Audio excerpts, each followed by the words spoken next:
Look at the first few words of each of those stanzas. Christ the eternal Lord. Christ the unchanging Word. Christ the redeeming Son. Christ the unfading light. Christ the ascended King.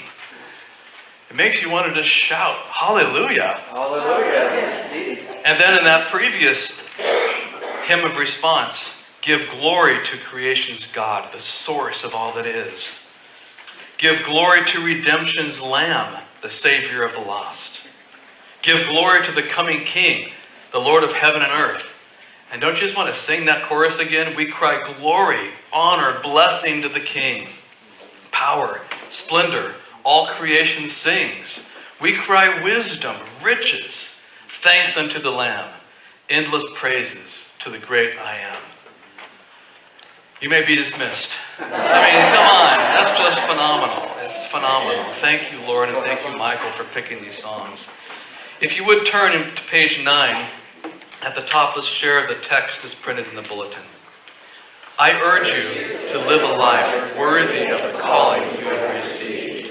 Be completely humble and gentle. Be patient, forbearing one another. Make every effort to keep the unity of the Spirit through the bond of peace. Well, this morning our series in Ephesians continues. If you were here last week, you might recall that I encourage you to pray the prayer that Paul prays for his church, the church in Ephesus. And it goes like this. I pray that out of his glorious riches he may strengthen you with power through his Spirit in your inner being, so that Christ may dwell in your hearts through faith.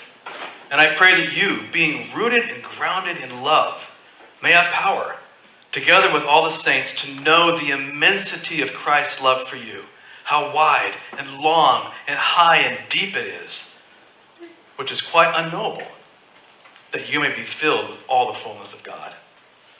And you recall I suggested you take that and put it on your coffee pot alongside Luther's morning prayer.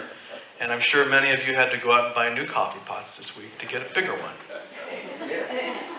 Well, today, though, we come to Ephesians chapter 4, where the Apostle Paul begins talking about the unity in the body of Christ.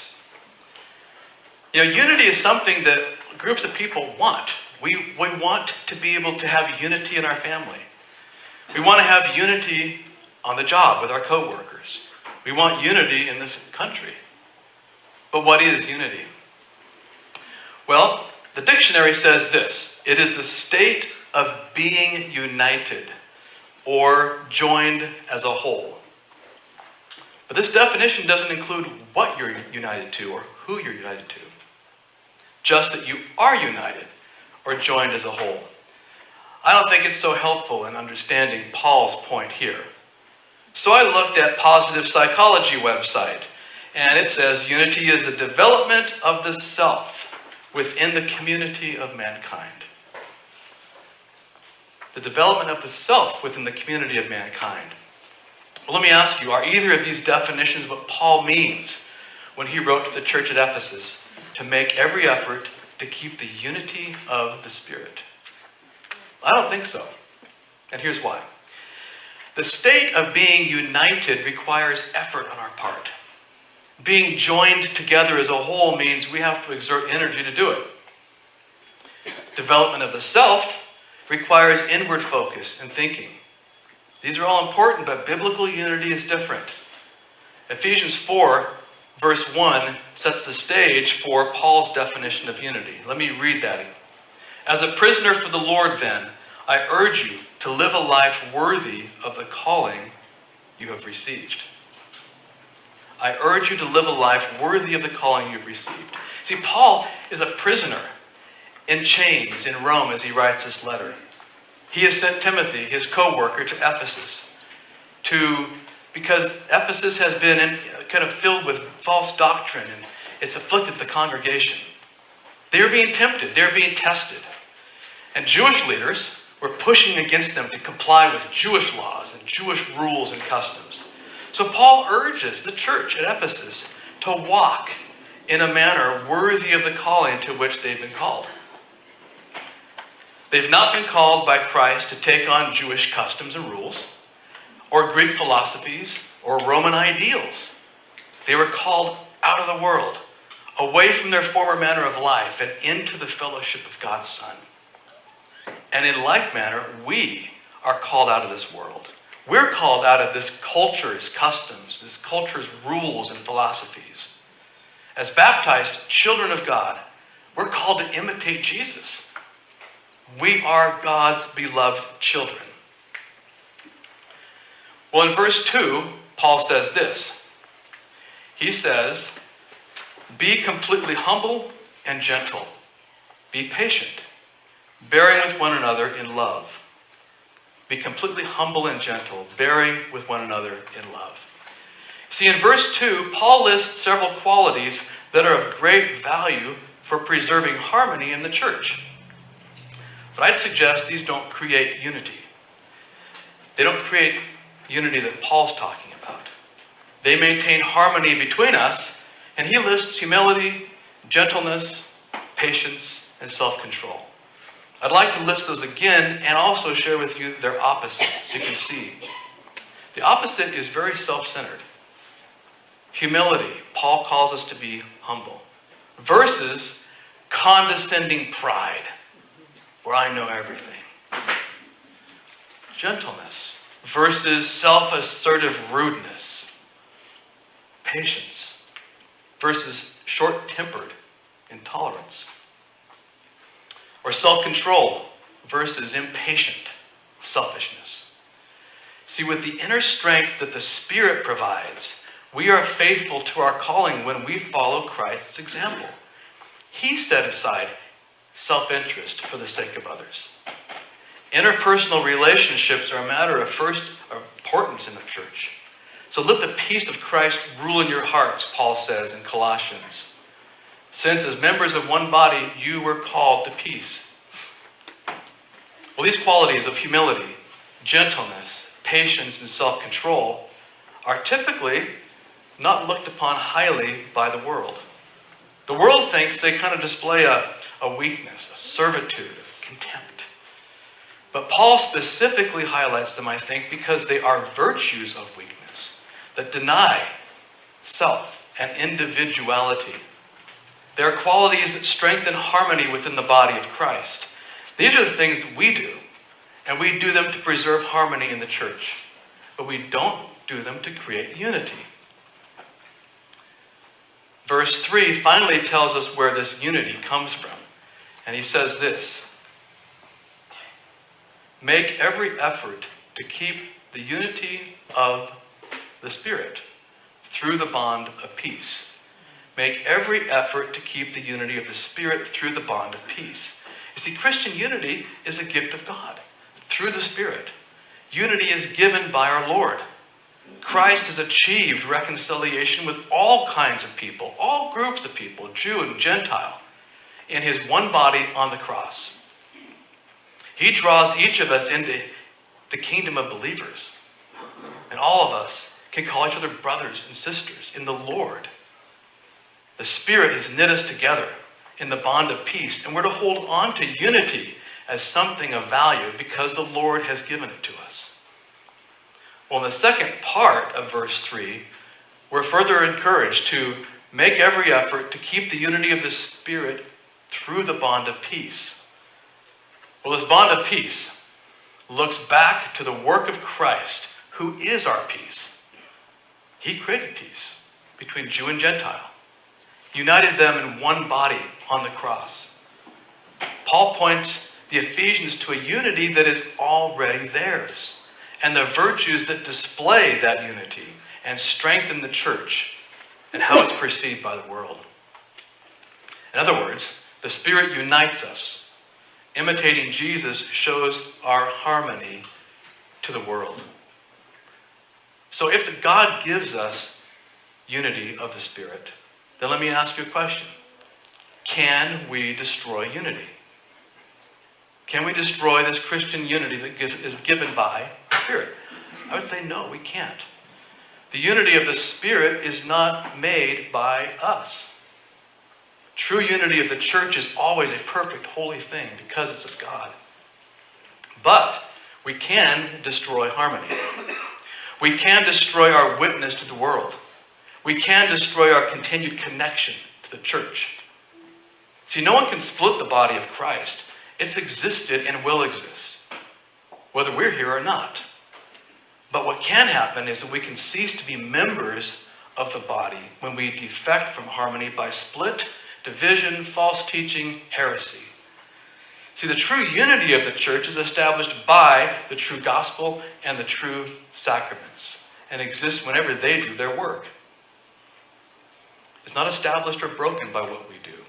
We can sever ourselves from the church, but we cannot destroy the unity of the Spirit. So now that we have a picture of unity and responsibility in walking with one another, Paul goes on. He describes the oneness in Christ that we have, which is a foundational reason for our lives in Christ and the basis for our unity. Let me read Ephesians 4, verses 4 through 6. There's one body. And when I do this, count the number 1. How many times you hear it? There's one body and one Spirit, just as you were called to one hope when you were called. One Lord, one faith, one baptism, one God and Father of all, who is over all and through all and in all. How many did you count? 7. What's God's number? 7. Yeah, it's really fascinating, isn't it? And this little kind of creed-like phrase or set of verses that Paul shares are a lot like the Apostles' Creed that we will recite in a few minutes. That's a hint, by the way. I will be done in a few minutes. But it's a confession. It's a statement of the gifts of God that has created unity in the church.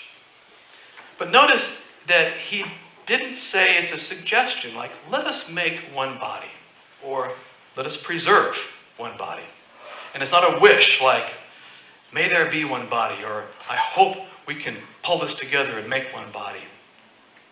In fact, the only verb is indicative. There is one body. There is one body. What is given comes from the one God, through the one Lord, by the work of the one Spirit, who through one baptism draws us into the unity of the church. Paul uses that word one 7 times to emphasize the importance of unity and highlight the God from whom it comes. Well, these great gifts of God are the sources of the church's essential unity. They're the strength to treasure unity and maintain harmony among Christians. Because he is one, we are one. I'd like to take just a moment to run through that list of ones and give you a one-sentence kind of summary of each one.